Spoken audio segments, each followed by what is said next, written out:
good evening, depending on where you're joining from today. Thank you for joining our weekly live recording of the Transformation Ground Control podcast. This is a podcast we release each week that covers all things related to digital transformation, including the people, process, and technology sides of change. So thank you for being here today. My name is Eric Kimberling. I'm the CEO of Third Stage Consulting. We're an independent consulting firm that helps clients throughout the world reach their third stage of digital transformation success. And today's topic that we're going to cover is an overview of the ERP software industry. And I have a great guest for you on to help unpack that topic here today. I'm going to introduce her in just a moment. But before I introduce her, a couple logistical things. First of all, as I mentioned, this is a weekly live stream. We host every Tuesday at the same time, same place, LinkedIn, YouTube, Facebook, and Twitter. We actually take this live interview, we edit it, we add some more content to it, and we make it into a full podcast episode of Transformation Ground Control. So this episode that features this interview that you are part of here today will be released a week from tomorrow. And you can also find that podcast on audio podcast platforms such as Google Podcast, Amazon Podcast, Apple Podcast, etc. So wherever you listen to podcasts or watch podcasts, you can find it there. You can also find it streaming to LinkedIn, YouTube, Facebook, and Twitter every Wednesday. So it's kind of cool. You all get to be here as part of the live production of the podcast. Secondly, we are going to take audience questions as we always do. And in fact, that is the best part of this live stream. If you were to ask me what the best part is, it's the audience engagement and participation in questions. And that's why we do these podcast interviews live, is to get the audience involved. So any questions you have along the way, please drop them in the chat. I am watching all the streams that we're streaming to today. I can see them all right now in front of me. So drop in the chat any questions you have along the way. And speaking of the chat, if you don't mind, just drop in the chat right now what city and country you're joining from. It's always good to see where the global audience is joining from today. And our guest here today works at a software company that has customers all over the world. So it'd be great to see where in the world you are all from. So just drop in the chat what city and country you're from, and love to hear from you there. So again, today's topic, overview of the ERP software industry. We're going to do sort of a flyover view of what some of the leading vendors are, how they compare to one another, some emerging trends in the ERP software space, and anything you guys want to talk about. So any questions you might have about the space, we're here to take your questions. And joining me for this conversation is Kristin Valentyn, who's a vice president at Epicor Software. So Kristin, thanks for being here today. Oh, it's my pleasure, Eric. Thanks. I look forward to this. Yeah, this will be fun. And you and I have known each other for several years now, and even predating your current role. You've worked at a lot of different software companies. We're going to get to that in just a moment as far as sort of your background. But maybe just to start, tell us a little bit about what you do at Epicor, and also tell us a little bit about what brought you to Epicor. What did you do before you were at Epicor? Well, as you know, what I did before is probably the most unique and list, and actually would probably be shorter to talk about what I didn't do before Epicor, but we can get to that in just a minute. But I head up the Strategic Alliance and Influencer Program here at Epicor. It's part of our overall transformation. Pretty exciting to be part of all of this, especially at this point in my career. And so I report directly to President Lisa Pope, as you know, who has been on other ground controls. And I'm thrilled to be here today talking to everybody who's part of the third stage community. Absolutely. And glad to have you here. And you have a pretty unique background. And part of the reason why I thought you'd be great to have on the show, and not only have you and I just known each other in your various roles over the years at different companies, but you just have sort of a unique background of having worked for several different software companies. Can you give us a sort of a flavor of, I know you said it might be easier to talk about the ones you haven't worked for, maybe hit some of the highlights of the ones you have worked for to help us understand. Yeah, I think, and thank you for pointing that out, because I really do think it makes this kind of role very, very kind of cumulative, if you will. But yes, Epicor is my 7th ERP vendor. And I wish I had money on that to challenge one other person, have they ever worked for 7, but they include the ones that we all know about, SAP, Oracle, Infor, but also QAD and SysPro. And then there was an older version, that is an older application that's now owned by Infor, Bond. For those of you who go a few years back, just a few. Yeah. Right. But and Bond is still around. We still deal with companies that are still using Bond. Most of them are trying to move away from it, but a lot of them are still using it. yeah. So pretty unique background in terms of these different vendors you've worked for. You've worked with the big guys, the smaller guys, the guys in between, and pretty unique perspective. What do you when you look at these different, well, actually, before I ask that question, sorry, let me back up a little bit. Yeah. How did you get in? I'm just curious more than anything. How did you end up in the space? Like if we go back before you were working for any of these vendors, how did you end up in the ERP software space? I always love to ask that question because I myself just sort of snubbled into it. So I'm curious how you got into it. Well, I like you, stumbled into it as well, and I want to say actually, for any of those who are listening who might be on the up and coming of their opportunity of their careers, you know what? Opportunity presents itself in some strange looking, clothes, situations, even opportunities. And so I heard Ashton Kutcher say opportunity often looks a lot like hard work. And so as much as you don't wake up one day and you're here, it's a question of being open-minded, talking to people, figuring out, and really fundamentally think, beginning and ending every day, that somebody's got value, and our job is to listen to that. So I was very, very fortunate in my career. I met somebody who introduced me to a CFO, and I think everybody was being nice. But when they made the mistake of saying, please call back, please touch base with us every 2 weeks, they didn't realize I did for 9 months.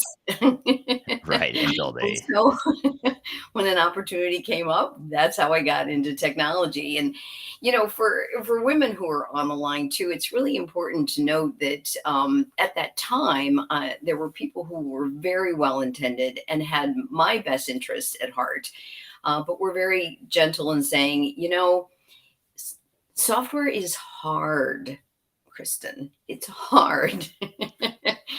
And what I want everyone to encourage is no, it's not. If right. if you have a fundamental interest in business and you are smart enough to follow the money, and what I mean by that is money is driving. I mean, this is a business, not a hobby, not a charity.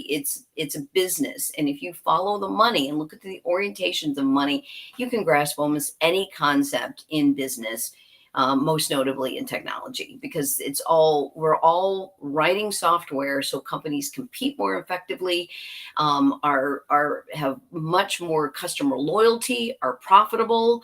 I mean, think about all of those pieces tie right back down to the money. Right. So never, if you think you can do it, keep an open mind, listen, and you're probably a lot smarter than your peers. Never give your peers more credit than they deserve.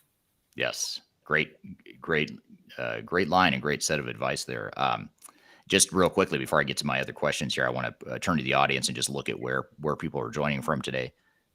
As I mentioned, there's typically people all over the world that join these discussions, and today is no different. We have people from Denver, Colorado, London, Singapore, Nashville, Tennessee, Dubai, Southwest Missouri, U.S., Western Colorado, Denver, Birmingham, UK, Ecuador, LA, Italy, India, Canada, Egypt, Vietnam, UK again, a few people from UK. So thank you all for joining from all over the world, especially for those of you joining at odd times of day and night. Appreciate you joining here today. And any questions you have about the ERP software industry, different software vendors, how they compare, how you might evaluate potential vendors, anything like that you have questions about, please feel free to drop it in the chat here. And in fact, before I get into my questions too, one thing I want to point out. First of all, I'll caveat this by saying Third Stage is independent. We are not affiliated with Epicor, and we're also not affiliated with any software vendors. But we do every year put out a top 10 ranking of the top 10 ERP systems. And we just released, actually today is the first day it's available. And we wanted to make sure we had it in time for this discussion. But every year we do the top 10 ranking of the top 10 ERP systems. I'm going to put a QR code up on the screen here in front of you up the top left. If you scan that QR code, you can download the top 10 ERP systems for 2024. And you can also pre-register to receive our 2024 Digital Enterprise Operations Report, which is sort of an overview of the industry, comparison of different software vendors, et cetera. So be sure to download that. And the reason I'm bringing that up as part of this conversation is Epicor is in our top 10 list for the first time. They're at number 5 this year in our top 10 ranking. So Woo-hoo. when you download that, you will see that Epicor is number 5, and you can read and see how it compares to other systems.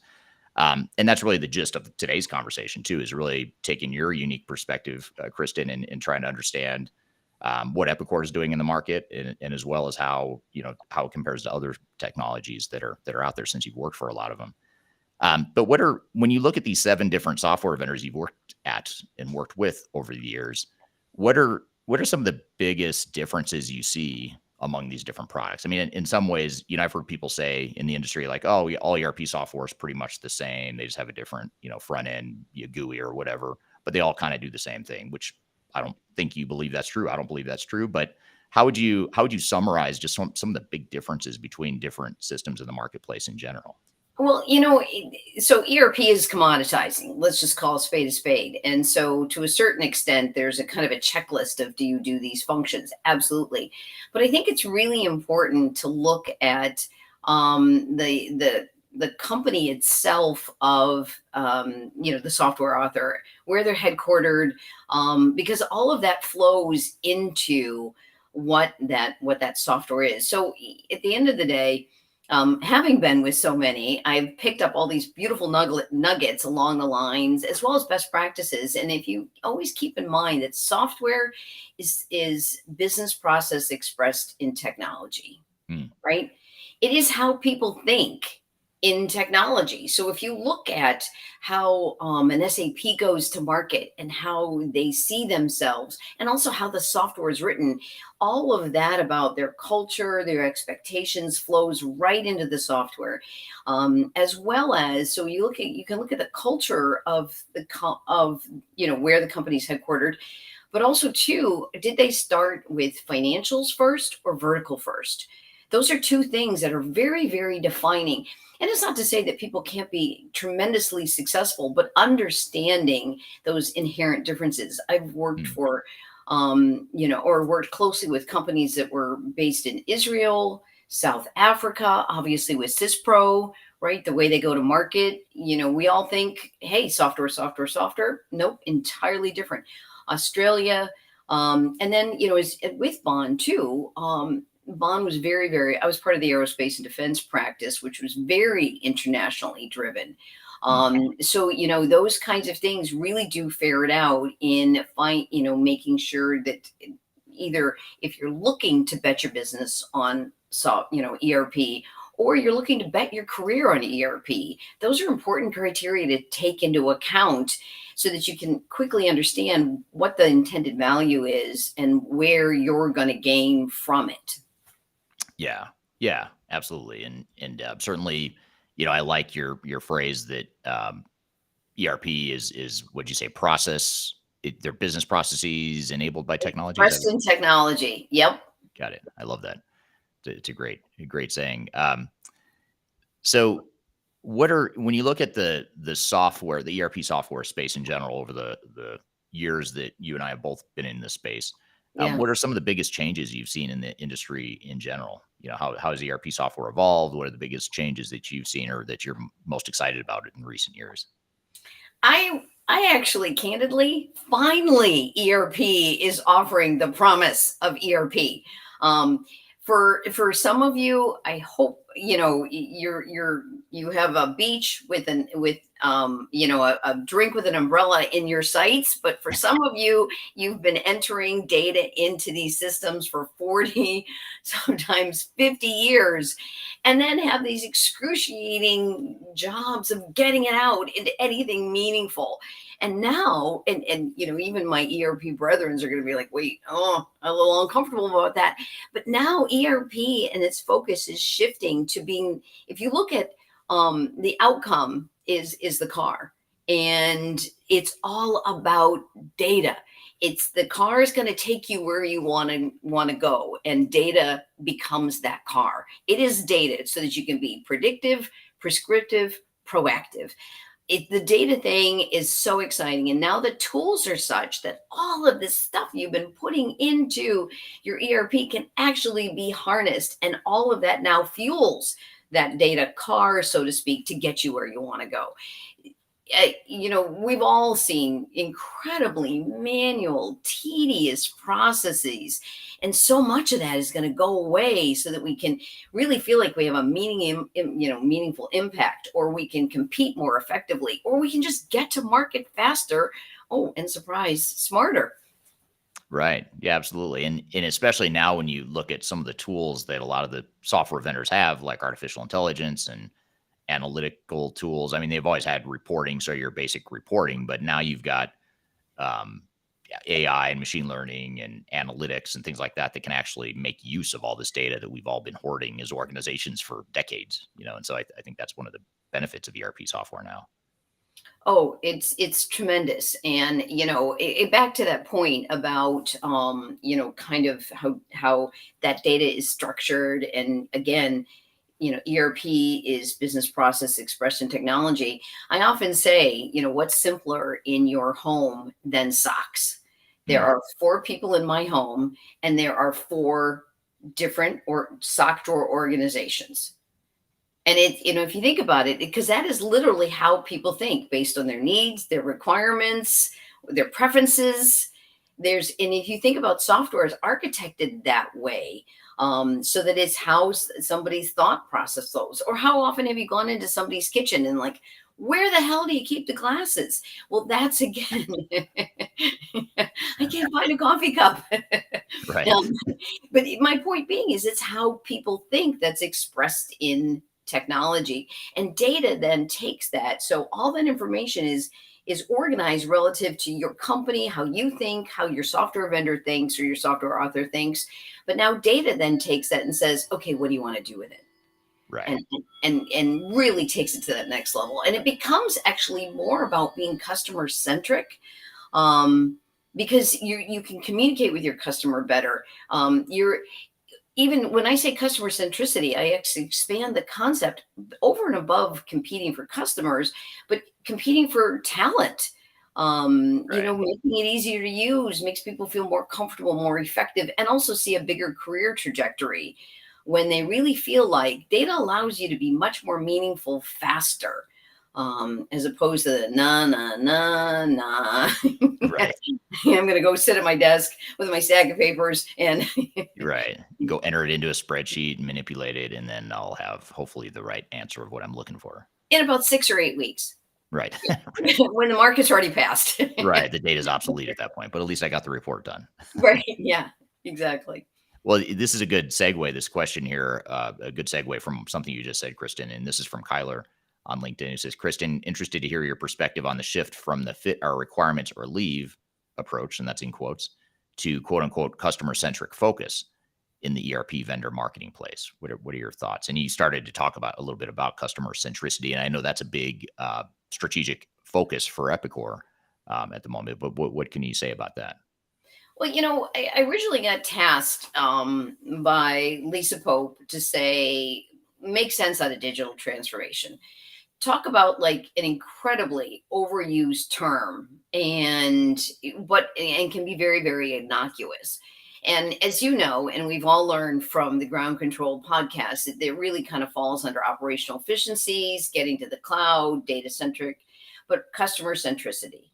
And I talk about that specifically because Epicor's got a commitment to be very composable software, right? Mm. So that you can create what works, the best business blueprint for your success.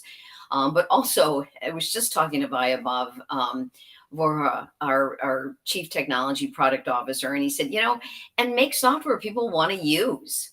What a concept. Right. One of the companies that I did work for, and then on the other side of it, used, it took me 6 hours to enter in a single purchase order. Mm. 6 hours. For one single PO? One single PO. It Wow. was, yeah. And the good news is all the post office were safe. I didn't take out a Right. yeah, I didn't end up on the news after I got it done. Right. But you think about software that people want to use and can use. This company had very large deals and didn't, so that you weren't entering in a purchase order all the time, nor did they have huge staff to be able to have this whole staff ready and waiting to enter in PO. But think about that. Think about what that means from the whole value chain, right? That customer, is their order right when the specific is so rigid and so finite? Can you be that fluid and dynamic to your customers? Oh, by the way, can you just interact with them in a meaningful way so that they're getting timely updates? And so, one, you can take their response, but also two, back to the workforce and the if you will, it's kind of corny, the vibe you bring to the market, right? Or you a can-do collaborative partner with your customers when, as I mentioned, you're ready to throw your laptop across the window, Right. the room. Right. Well, and this is an interesting comment from Gary on YouTube. Gary says, "Don't let bad processes drive the technology, though." And that's sort of what you're saying is, don't take a bad process, an inefficient process, and then hope that your new technology can just automate that. Really Oh, want to rethink how you approach your business. right. Or Gary, let me just say, don't put lipstick on a pig. Um, Right. so yeah, you really do need to think about those processes and do they work? But also too, that makes the point about this was a $60 million company, should not have had, I won't say which one of the ones, but the first couple that I always call out shouldn't have had it. Just too heavy a product for a $60 million company. Now that company wanted to go public. So of course they purchased, the software so that they could, kind of create their profile for, there to go get a much more effective, offering. But, that was a little too ahead of the curve and the software was just too big and too heavy and they didn't have the infrastructure. But, we also know too, and I think Gary makes a great point. We've all heard the story. I think, Eric, if I tortured you with this, please let me know. But about the new bride who makes her husband this celebratory meal of a roast and she immediately lops the end off.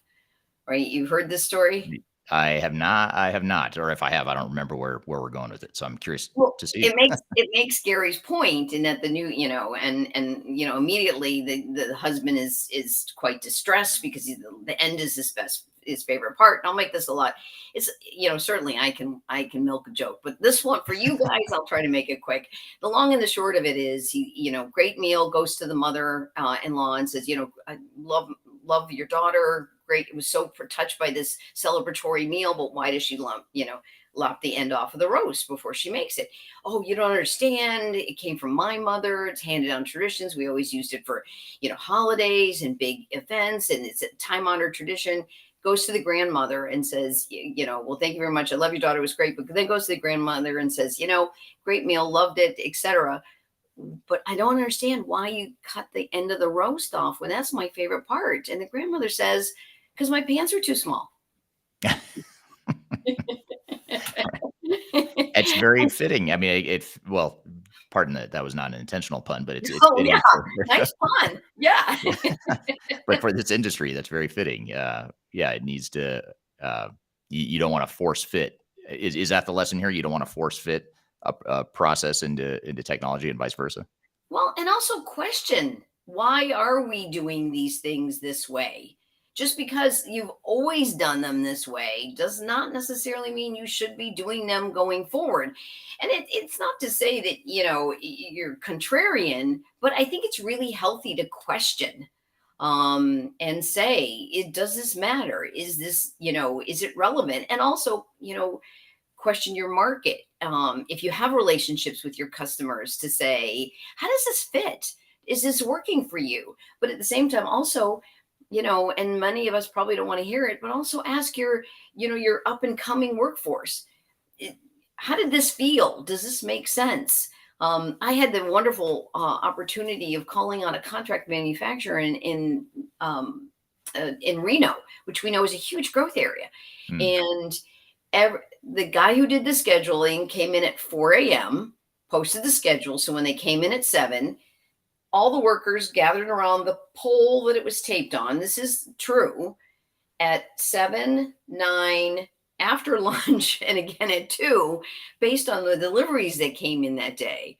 Hmm. And you're thinking to yourself, just think about the time that's taking. Yes, the scheduling guy was brilliant. Yes, that is how the way they did it. But yes, also too, what should have taken 2 to 5 minutes of where are my jobs and what can I work on, was turning into 2.5 hours of coffee clatching because everybody was gathering around. And you look at like, okay, yep, the schedule's good and everybody knows what they need to do, but are we getting the kind of productivity that allows us to take more jobs or to deliver jobs faster? Because we just keep, well, that's how we always did it. And candidly, in that situation, the workers liked the poll.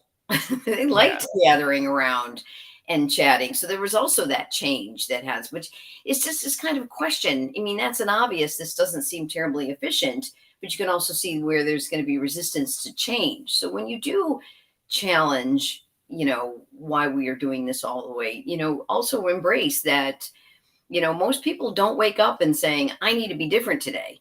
And so, you really need to assess the change, the aptitude for change, the digestibility for change, or consumption, I should say. Yeah, and it's funny you say that because as you were telling that story, the first thing I thought about was the scheduling guy, and the scheduling guy is probably going to be the first one to resist that change because it's a heroic sort of a job, right? He's despite all these limitations of data and systems and processes and manual stuff, he or she is now still making it happen. And so that those heroics go away if you start to automate that person's process. So you have to think about it from a change perspective too, and not assume necessarily that the scheduling guy is going to love it because it's going to make his job easier. He's not going to love it because now he's going to question his value to the organization. And so it might be best for the organization, but that's sort of the change management nuance that a lot of organizations overlook. Yeah, no, that's absolutely, absolutely critical. And whether that's a scheduling guy or a reporting guy or somebody, or, who's heading up your shop floor, even facilities, there is always going to be a certain resistance to change. And so it's important to frame that questioning in a respect-based way, that actually focuses on the outcome, not necessarily the people doing it. Right. Yeah, absolutely. Yeah, very much so. I want to hit a couple comments here on various platforms here. There was one I had here that I wanted to pull up. Where is it? Bear with me. I just lost it. This isn't the one I was looking for, but this is just a thoughtful comment that I want to include here and thank the person. This is Sneehit on YouTube says, I am Sneehit, an MBA student from India. Your weekly sessions are incredibly informative and enlightening. So thank you for that. I love hearing that sort of feedback. So I'm glad you listen often and find this info helpful. And I hope you continue to do so.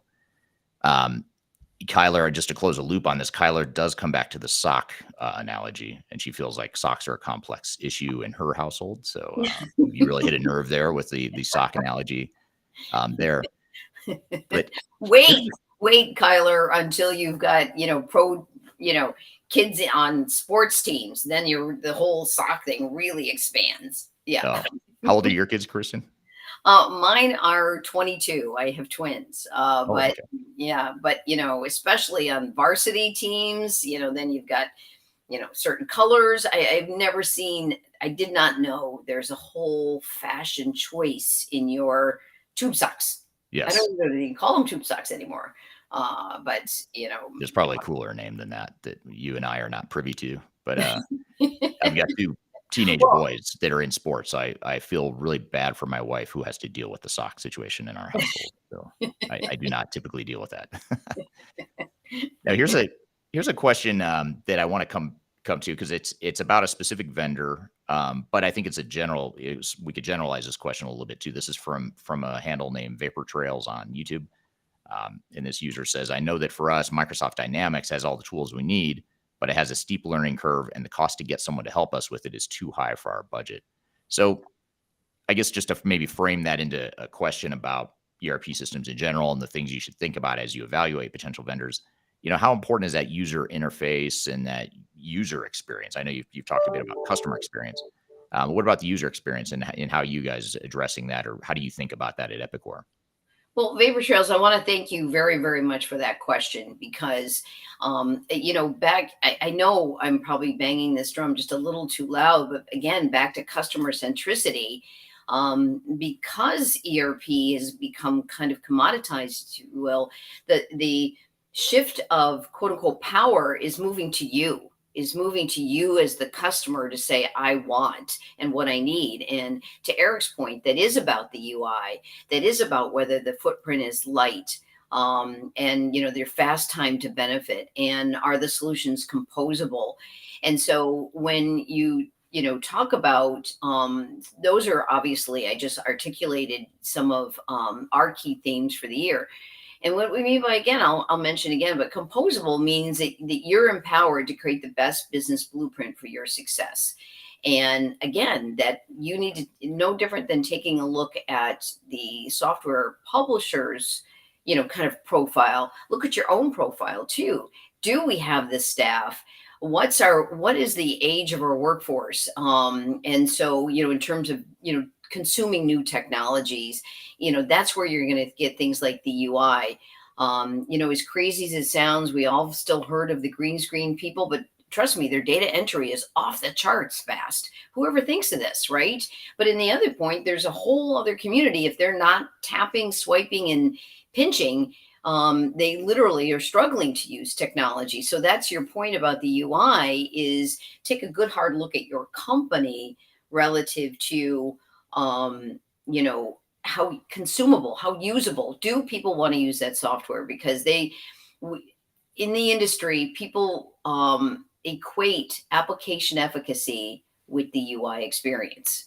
And so it is window dressing. So it doesn't necessarily mean that, but but at the end of the day, if they're not going to use it because they don't like it, then you're still not getting the value out of your software. And you can kind of move through the value chain relative to all of those pieces in terms of composable, because, again, when technology providers were kind of more in control, and that really is, I think, the most fundamental change. And I hate to talk about the new normal, but let's call a spade a spade.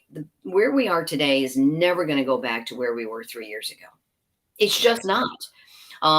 Technology and options and a service oriented culture have changed literally our days, the way we literally live our lives, and that's never going to go backwards. And so when you think about that relative to, again, the power of choice is shifted over to you all customers. Where do you want to invest? Do you want to continue to invest in software? That's one of the things that we think about. I love being at Epicor because Epicor has a fast time to benefit commitment. It's not the traditional 1 to 4 of licenses to software. And, again, going back to that one vendor that I actually worked for and used, the mantra was, yippee, we've got a new customer. I've got a 10-year services trajectory. Wait, what? Okay, so I have this whole ecosystem that's looking forward to living off of me, and I can't use that same funds to invest in my new product or buy my competitor to grow my market space, or actually get better, or expand my product line, or hire more salespeople so I can just sell more. So, that's what I keep talking about. This shift over to you is to, okay, what are your priorities as a company? And what of us, which one of us is going to be your partner saying, you know what, you've got this. We're here to support you in those choices and giving you options, and whether it's budget or, utilization of existing investments, like, the ability to integrate to anything, that's really where you want to look at, is who's going to be my partner in creating that best business blueprint for your success, because you know your market, you know what it requires, you know what you need to do, and there's uniquenesses to you that need to be retained, because that is your customer value proposition, that's your profit margin, that's your difference in when you go to market. Right. One of the best practices that I got from, which I thought was just brilliant, but I've learned little great nuggets throughout all of them. But QED used to say a $2 billion manufacturer has food manufacturer has the exact same needs as a $2 million manufacturer. And because those $2 million food manufacturers are now fast and coming and want to be purchased or whatnot, everybody's got to compete. And who's going to be your partner in competing? Right. Right. Does that answer your question? It answers it for me, but it wasn't my question. So we'll have to I Maybe forgot. did we answer your question? Yeah, let us know if we did not answer your question, or if we have a follow-up to that. But I thought that's a great response, in my opinion. I have a question that's actually going to lead into a couple other questions from the audience, but I'll ask maybe a more broad question. But first, before I do that, in addition to our top 10 ERP systems, that is right. My camera's backwards, so I have to figure out which way I'm pointing here. But right here, there's a QR code. on the screen. If you scan that, you can get our top 10 ERP systems, and you'll see how Epicor ranks to other systems in the market. Spoiler alert, they're number 5 on the list in case you missed the beginning where I said that. The other thing I want to invite you to, I'm really excited about this. This is a shameless self-promotion here, Kristin, so bear with me, although I'm going to give you credit for this too.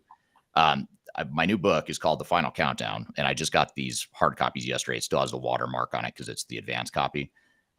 It's going to be available on paperback and hard copy starting Saturday on Amazon. But in the meantime, you can buy it now, the Kindle copy on Amazon, which you don't have to have a Kindle device. You can watch it on any device, but you can order the electronic copy on Amazon. And I'm going to put the link up here for you in just a second. But I'm excited about that. It's my first book that's available worldwide. So be sure to check that out. Congratulations. Yeah, thank you. And the reason I'm going to give you credit is because all I did in this book was summarize what I've learned over 25 years of being in the industry. And I've just learned it from people like you. So all I'm really doing is conveying back in the book of what I've learned from people like you. So really, we should have Kristin Valentyn as a co-author on this. I wonder if there's time to maybe go back to press and we could add a little Eric Kimberling and Kristin Valentyn and every other person that I've learned a ton of stuff from over the years. So well, I often say I don't have an original idea. I'm just super smart at parroting back something I've learned from SAP, Oracle, Q80, Infor, Syspro, and Bond. So yes.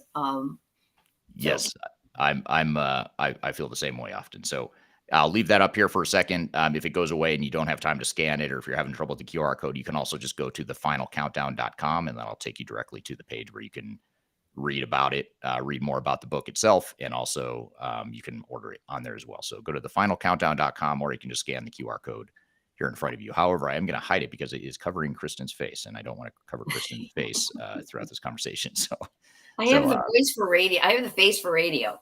Yeah. That's what I would say about myself. So it's funny. We're thinking alike, although I think I have more of a face for radio, definitely, than you do. But I can't wait to read it. It's really, and that's a question that's so often asked is, what are you reading now? And, obviously, yes, Eric and I have known each other from a different, prior to Epicor, we met, 10 years ago?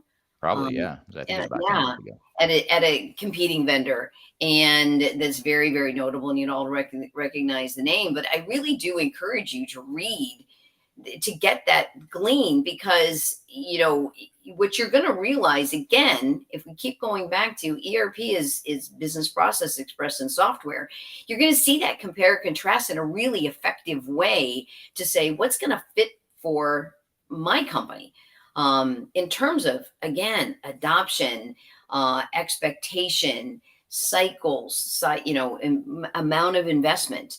Let's face it, we all don't need a Lamborghini to go to the grocery store, right? And but in the same respect, based on your brand, we sure as hell don't necessarily want to be maybe in a Ford Focus if we have to drop our kids off at school.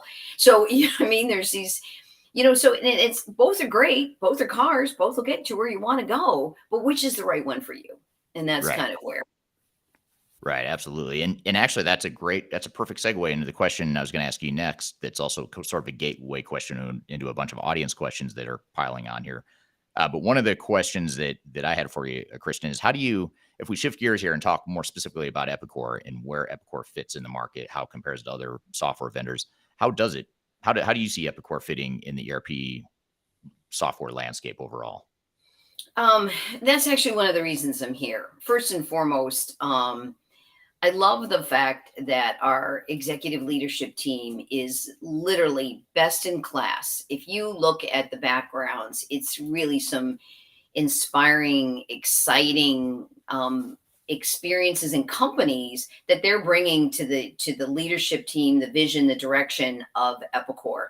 But the other thing that's really different, and especially for those of you who are up and coming in your careers, I worked with a coworker who used to refer to, and because I've spent a lot of time in billion-dollar companies, and they would talk about the UPAMs. I always love that expression. The unknown people above me, right? Where the CEO is picture you see on, either a magazine or in the financial report, but who the God, who the heck do we even know who these people are? Right. And not only so, in contrast to those, you're even nervous a little bit if you happen to be in the elevator with them, like zoinks, those are the kinds of things where Epicor's executive leadership team is the most accessible, but accessible in such a great way. We actually are running this $1 billion best business practice series where we just have our executives talk about kind of what keeps them up at night. And when I say what keeps them up at night, right? What really excites them about their jobs? Where do they see they're going to make an impact? Where do they want to take their role? And that's across the company. And so not only so you've got best in class experience, but you also have this very accessible, we all put our shoes on the exact same way attitude of ask the question. And Eric, you've probably actually seen some of that. In terms of your interactions with them, there's really not a lot of pomp and circumstance. There's a very accessible, how can I help attitude and where can I help?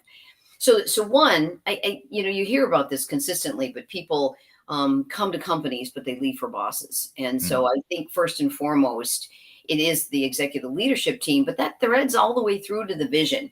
Again, going back to you as the customer, it's awesome to be in a product, be with a company that understands that, fast time to benefit is what you need. Sure. Love to take your money for the next 5 to 10 years in terms of implementing this really big software. But you know what? I liked the thought of that we've worked together and you're more competitive for it. And Right. that you were able to get benefits in year one. So the light footprint, fast time to benefit, those kinds of things are just simply fun. Epicor is very committed to integrate to anything and everything, which again allows you to reuse your existing investments because we all have a pet application that we just love or politically cannot get rid of, or just is best in class and want to tie to. So, light footprint plus integration plus the commitment on, again, as Vaibhav said just the other day, we want to build software that people want to use. What a concept. Yeah. So it just, but again, Vaibhav, we're thrilled to have him here. He and I share one of those competitors. So we work there, but he also, the robotics that Walmart uses, he designed. So you really have some really exciting innovation and really kind of cutting edge, like the usability is paramount to him. And so, Right. and he's leading all of our products. So that's pretty exciting. But it's also great to be able to pick up the phone and he takes your call. Yeah. Yeah. Absolutely. That's a great overview, and I think that couple things you touched on. I mean, the focus on you've talked a lot about customer centricity, which also sort of includes the user experience and the user ease of use is critical. And then also, the way I've described Epicor's leadership team now is sort of an all-star team. I mean, I do think that you guys have done a really good job of getting a lot of industry players that have been around for a while and have worked at other vendors, and you sort of assembled this team that's really added a lot of stability to the company. I mean, one concern I've had, and I've shared this with you, Kristin, is that 10 years ago, I mean, Epicor was kind of a mess as a company. I mean, they were changing hands quite a bit with PE firms buying and selling them. They had gutted their ecosystem and the VAR network and created sort of an adversarial relationship with a lot of them. And what ended up happening is I think the product suffered, the ecosystem suffered, the customers, of course, suffered and all that. But I think what you guys have done in the last few years is sort of refocus and restabilize the company and now get back to the growth mode because it is a good product and it always has been a good product. I mean, Epicor is a product that I was using, or we were seeing clients use way before even you joined and others that are on the team now. So I think that direction you guys are going seems to be very positive from sort of an objective perspective on our side of things. Well, thank you. And for anybody listening in, that's why it was so freaking hard to get back on that top 10 list. Right. Because what Eric is talking about was, yes, you can have great software, but are you a partner? Right. And what's that vision and what's that go forward strategy? And so again, yep, I can take that Lamborghini to the car, to the grocery store, but what is that, is it, think about the maintenance of keeping a Lamborghini to drive your 2 or 3 miles to the grocery store, and you don't have truck space. It's a lot of lift, heavy lifting, when in fact you just want something easy peasy and gets the job done. And I don't want to diminish it because of the depth that Epicor has. It's really nice to be able to look people in the eye, and we get great feedback that people really enjoy working with Epicor. Plus, they really feel like the software makes a difference. But it's just kind of that shifting of that focus. And I want to take a moment. I've had the pleasure of working with Lisa at Oracle, QAD, Infor, and now Epicor. So I think she's close to me in number of ERP vendors, or closest I've come. But her vision and her leadership really does. And again, taking all of those best practices to the benefit of Epicor. So building on really good software, all the things that Eric just talked about was, the partnership, the ecosystem, the community, the interaction, very, very, those are equally important drivers in today's market. Yeah, absolutely. Here's a, and by the way, again, right, wrong way here. Download the top 10 ERP systems and let us know if you are reading it. If you happen to be multitasking and reading the top 10 ranking while we're chatting here, I'd love to hear feedback. Do we put Epicor in the right spot? Do we miss a vendor? Do we have someone overrated? I'd love to hear the feedback in the I comments here. definitely want to hear about the overrated ones. Yes. Well, As long actually, as us. Yeah. I have, there's someone, I forgot who it was. I think it was the Vapor Trail handle that's sort of chatting about Microsoft Dynamics and some of the concerns there. So they may think that person, I don't want to speak for that person, but they may think Microsoft is overrated in our top 10. But I'd be curious to hear from the audience here. But here's a question that I've never thought of this question, but actually it's a great question that I would love to hear your response to. And I just want to put you on the spot, Kristin. And this is the best question I could find that totally puts you on the spot. But this is from Mohammed on LinkedIn. Mohammed says, why is Epicor not focusing to be competitive in the Middle East like Dynamics, SAP, and Oracle are? So what are your thoughts? Are you guys, truly multinational? Are you stronger in certain regions than others? Or what are your thoughts as it relates to the Middle East and maybe other parts of the world too? We're definitely stronger in certain parts of the world, and understand from companies like SAP, Oracle, and in Microsoft, they obviously, again, talking about the origin, or Epicor grew up from a US based company and out. Hmm. Oracle very much that way, but Microsoft always has been a global footprint. So they and really the ERP is just kind of this great other thing that they can get. SAP's always been global, and certainly we do have. In fact, Andy Cousins runs our EMEA division, and I know we're working to be much more aggressive and much more competitive, because our kinetic manufacturing is absolutely multilingual and works very, very well there. But we've recently hit the $1 billion mark, which is pretty exciting. And if you get a chance to, Sam Monty can talk about kind of our financial performance and how well we've consistently been doing year over year. To Eric's point, with kind of this new management structure. So we definitely see areas like the Middle East as growth areas, and certainly, we look to do more there. Right. So, own it, and Asia Pac. right. Unfortunately, too often, the Middle East falls under other, which isn't fair to the Middle East. Very, very important. But the different languages do, present some obstacles. And so that's, the cost of getting into those markets can be a little bit higher. Right. But you do have, in fact, I went to the Epicor conference earlier this year, and I met one in particular, VAR, someone who was the president of an Epicor VAR there. I think he was in Dubai, if I remember correctly. So I'm sure there's more than just him, but I met at least one VAR when I was there of a Middle East implementer of Epicor. Oh, yeah. Partner of Epicor. And if you go on Epicor's website, you can find the partners that cover Middle East, based in India, as you mentioned, Saudi Arabia, etc. But we have a listing of partners that are in the Middle East. Right. Okay. Um, there was a question here around. No, I don't even remember what it was. Oh, here it is. This is from Tom on LinkedIn. And this is more of a general, sort of a trendy sort of a question, just the general direction of the ERP software space. And I'd be curious to hear what you see in the market overall and how Epicor in particular is addressing this.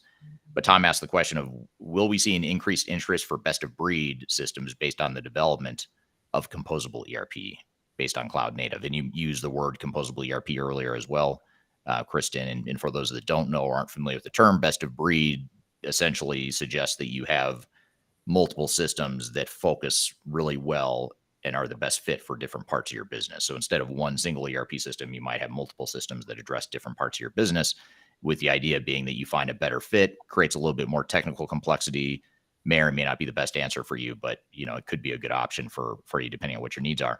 How does Epicor view best of breed, and where do you see best of breed going in general? Is that an emerging trend? Is it a dying trend? How do you see it fitting in? Well, the more things change, the more things they, stay the same, or vice versa. So there was a huge best of breed trend actually when I was with Oracle. And I'm going to actually cite an interesting nugget that I learned at SAP, which has stayed with me throughout. And that is the best case fit to business scenario is 80% of any software. Right.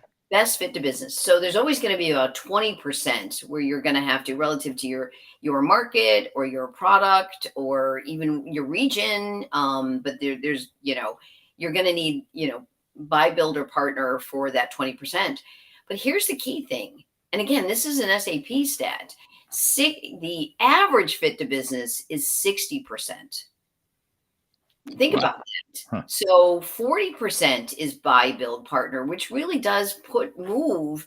So in terms of best of breed, but you as the customer, if that's what your role is, the power shifts over to you. So, Eric asked me kind of what things do you see changing? Well, I would say 5 to 8 years ago, we started to see IT becoming strategic.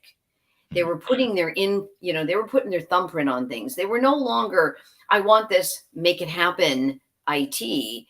They were now being brought into the strategy discussions.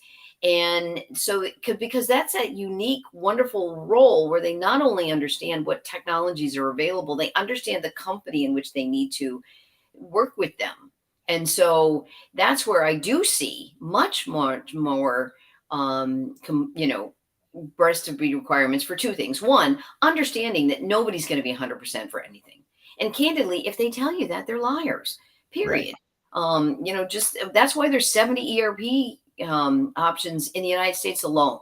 So one, nobody's 100%. So in looking at that 40, looking at your own company and saying, you know what, I like you for all of this, but I really love this HR, for example. And so yes, that kind of best of breed.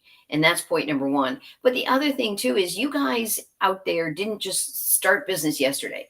You've got this collection of these investments, and some of the stuff may be ugly, but it's working. Some of the stuff, as I mentioned, may be political, so you can't get rid of it. There's a very expensive, large PLM that is become a sacred cow, although rumor has it takes about 7 years to implement.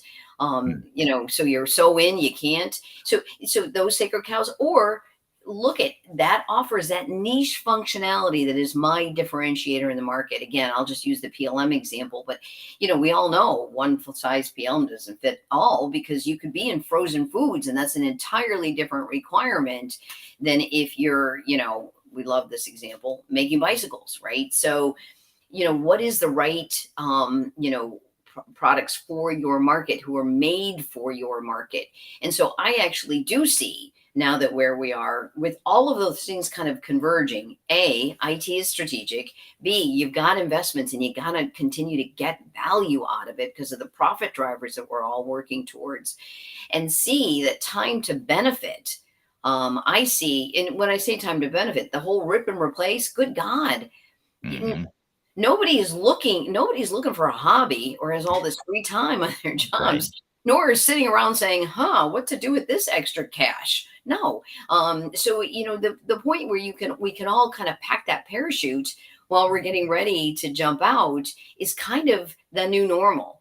Mhm. And best of breed allows you to continue to use what you have, continue to be forward, not pull out critical applications that might, like be customer centric while you're cleaning up other things, but continue this kind of evolutionary and then you benefit, and then talk about that person who wants to protect their role, but then IT truly is strategic because they're making an educated decision about that company's drivers, profit requirements, growth requirements, and they really can decide this is the right thing for us. We're no longer going to be told all you can eat, buy everything from us, because not everything is going to fit your market. Right. Yeah, absolutely. It's a great point, or a series of great points.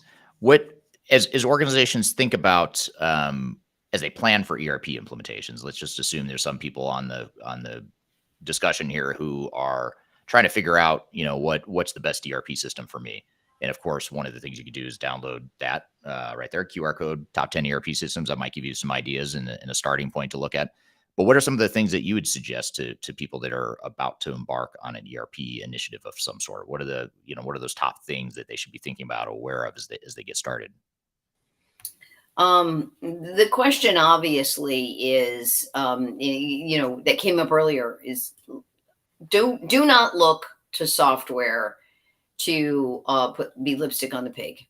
Mm. First and foremost, take a deep, hard look at how you're doing business and saying, does this work for me? Yes, no. And then, so when you start from your goals, and when I say, when does this work for me? Yes, no. That really means what are our end games? Um, and I don't mean to put too fine a point on it, but I am going to get promoted if we do X, or I am likely to get fired if we don't do. That's where your company's goals and drivers are. So, first and foremost, what's the company marching to? That's the first thing, and then look at, do those processes support that? And so taking that hard look at it, and then I do really encourage you get the guidance from a third stage. One of the things that we love about third stage is they're completely unbiased. Eric was terrific in giving you some very candid feedback. Now we love to hear it. We always want the opportunity to be better. But that's where you're really going to get, based on your growth trajectory, I'd recommend this over that. Or, oh, by the way, I know what they're telling you, but you might really want to look deeper in that because they might not have that micro vertical functionality that's really your secret sauce in your market. So so understand your processes, and someone like third stage can really help you crystallize that. I've done enough business planning that until you get even your executives in the room, a lot of them actually have different objectives, different goals. And so that's an important process that a third stage can bring all that together. And then once you embark on that and you're working together, then look at the culture of the company. Do you Mm. want an ERP vendor, or do you want a ERP partner? Because a partner means that issues which are going to arise, we just discussed this, right? The 60% fit to business. Also, you guys know things are going to happen. Again, I'll go back to my home analogies, which I use a lot of times. I'd love to meet the person who's had a kitchen remodel done on time and on budget. Well, you know what? Believe it or not, software is not any different, and it's equally disruptive. So, Right. so issues happen, but if you have a partnership, those issues are just annoyances. Yeah. But if you have a vendor, they're problems. Yeah. And so you really want to look at the culture and company, the culture of the company in terms of, are they my partner? Do we see us as us, or do we really feel like it's us and them? Right. Um, and then you'll get to, does the software meet my needs? But that's kind of how you want to short list is processes, third stage, culture, and then the software. Because you wouldn't get to a short list that didn't meet your needs, working with third stage. Yeah, and I appreciate that. And one of the things too that you touched on is that I think is really important is just looking at how valuable you might be as an organization to a given vendor. I think a lot of times companies are disappointed when they go, they implement SAP or Oracle or Microsoft, and they find out that they're just one of millions of customers and they're a small fish in a big pond, and they don't get the attention they need during an implementation or post implementation for support and that sort of thing. Whereas, sometimes for smaller, kind of second tier, and I don't mean second tier as in terms of inferior, I mean second tier as far as not one of the big three incumbents, company like Epicor and others in the market. A lot of times you're going to get more attention and you're going to get more resources, and it's easier. We've seen, for example, with you guys at Epicor, it's easier to escalate things within the organization than it might be at an SAP or certainly a Microsoft too, or anyone along those lines. So that's something to think about too. If you're a big, massive corporation, sure, you're going to get the attention of SAP and Oracle. But if you're not, you have to look at that too. How are they going to partner with me, and how will my vendor give me the support I need, going forward? Yeah, I had a different vendor than the first two I've already talked about, but I had two customer down situations, and the response was, "Well, we're going to wait until our answer is perfect." And my point to professional services is, do you understand the angst you're causing this customer by going dark for Mhm. 6 to 8 weeks? I mean, they have got to report to their management. We need to communicate and convey. And, it's not uncommon for us to have, weekly, sometimes bi-weekly status calls to make sure that we're all getting to where we want to, because at the end of the day, that's where the relationship is. And a good, strong relationship, knowing, empowers you guys on the ground to be able to report to your superiors about what's going on, so you look good. But also you have that confidence that it's moving forward. I often say silence is suspicious, right? And seriously, you got a problem and you're not hearing much. Are you feeling good? No. Right, right. Yeah, great advice, and that's sort of a great way to leave it, and a good takeaway for the audience here today. Couple things. Obviously, again, download the top 10 ERP systems if you want to learn more about Epicor and other systems in the marketplace and how they compare to one another. That's an objective ranking of the top 10 systems for 2024. It was just released today, so if you scan the QR code there, you're going to be one of the first people to read it. In fact, I've read the raw edit, the work in progress, but I haven't even seen the final version yet. So you'll see it before I do. I'm familiar with what's in it, but you'll get to see the final polished version before even I do. Another thing that I'll remind you of, my book, The Final Countdown, is available now on Amazon. Go to Amazon, you can get the electronic copy. Don't worry, that watermark will not be on your copy. That's just because this is an advanced copy that's not for sale. Be sure to check it out. It's technology agnostic, provides best practices for defining a digital strategy for your transformation going forward.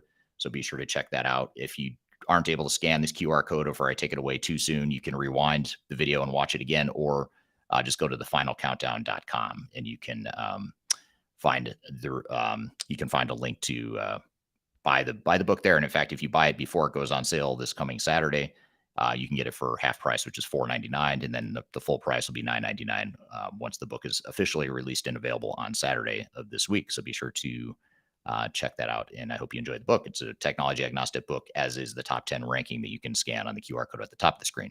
So anyway, with all that being said, thank you, Kristin. This was a great conversation.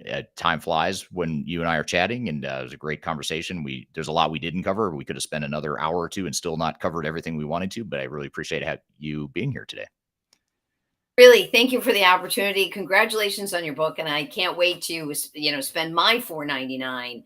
I'm going to order that today. I'm super excited. Congratulations on Final Countdown. Absolutely. Thank you. And if, go ahead and buy it today. I'll bring you, next time I see you, Kristin, I'll bring you an autographed copy. How about that? Cool. I'll bring you a hard copy as well. So, and for some select audience members too, if you want a signed copy, let me know, and I'd be happy to do that. So, anyway, thank you all for being here. Thank you, Kristin. It's great having you for your first time on the podcast. You did great. So thank you for being here, and great topic. And thank you to the audience for the great questions too. You can find this recording will get edited and polished and added with new content, and it'll come out as a full episode of Transformation Ground Control a week from tomorrow. So be sure to check that out. And we do this live recording of the main podcast interview every Tuesday. So join us on LinkedIn, YouTube, Facebook, and Twitter. Same time, same place for that. So thank you all. Have a great week, and we'll see you next week. Have a great week in the meantime. Take care. Thank you.